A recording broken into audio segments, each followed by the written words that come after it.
Hi, welcome to Buzz, Indiana's underground business voice. My name is Tony Celzo, and I'm here live in Bar Louie, where we are actually shooting our first live stream that is going right to the homepage at GoRaymakers.com. I got Deb Miller, all the way from Fort Wayne. Deb is a Six Sigma specialist, right? Not a good word, right? What's a better word than specialist? Well, I'm certified in that, so I'm a black belt. She's a black belt in Six Sigma. And you have a consulting company that actually uses your black belt in Six Sigma to help people improve process. Yep. And okay, give me an example. What does that mean? Well, for instance, I go in and work with a company who is successful, Okay. but maybe not as successful as they could be because their processes aren't as smooth, working as smoothly as they could. Sure. Or they're doing a lot of things that aren't effective or efficient. Okay. And I go in as an outside pair of eyes and say, okay, let's look at what you do and how can we improve what you're doing so that you become more profitable. And then maybe even show them what the return on that investment would be. Oh, absolutely. So how did you get into this? Kind of backdoor. Okay. I have been a consultant for a number of years. I started out as training and development, and I became involved with the TQM network in Fort Wayne. Okay. And they had a class in Six Sigma and said, "Oh, we'll give you a class if you'll work with some not-for-profits." So, Okay. So that's what happened. I just kind of started from there. I took the class and worked with several nonprofits in Fort Wayne, got my certification, and just kept on going. Never looked back. Never looked back. So who is your perfect client, Deb? I really work well with small to medium-sized businesses, somewhere about 100 or less employees. Okay. Somewhere in that. Is it now for process to be important enough that people are going to want to spend some money with a consultant in order to get better at it?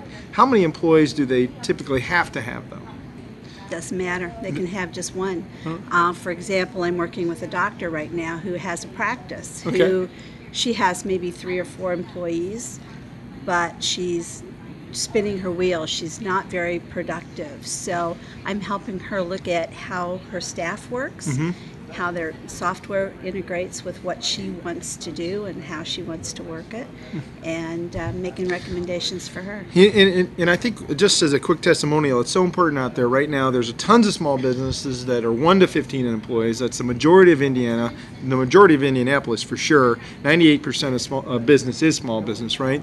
And it has taken me 6 years, and I'm guilty. I as charged, Your Honor. It has taken me 6 years to realize that if we could get everything down to a system, and then we teach, and then we're teaching our members a system of networking, and creating this uniform kind of structure, the output is so much more predictable and therefore a higher quality. Is that fair? Absolutely. And that's what you teach companies to do. I teach companies how to do that. And they don't know that there's actually gold in your teaching. Well, for instance, I also work with a one-woman business who was a great case manager. She works with patients and doctors and all of those folks, and was doing a great job keeping track of all the medical stuff. But she wasn't billing. She was almost 9 months behind in her billing. Isn't that crazy? And because she didn't like to do the reports on the computer, her accountant was making her jump through hoops that made it more difficult for her to work.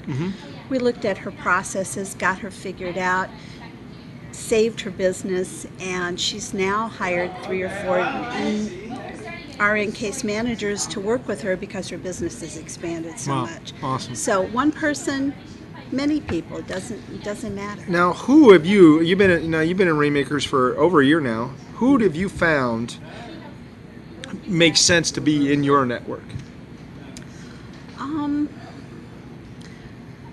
People who work with small businesses themselves. Okay. Maybe doing other types of consulting. Sure. Consulting. Training and development specialists who will go in and look at how to improve the coaching for supervisors, managers, that kind of thing. Sure. People who are in IT. Okay. I do a lot of work with IT kind of folks, because a lot of the stuff that I do is helping them document in a way that makes sense for the end user. So I do a lot of technical documentation for software. You know who would be, I don't know, have you met Mac Earnhardt with Agile Reasoning? No. Mac needs typically somebody like you to help somebody create a business process in order to then come in and create the application that fits the business process. And a lot of times people will contact him before they even know what their process looks like, and he spends time doing your work, and he wants to go to coding, right? So that would be a good connection for you.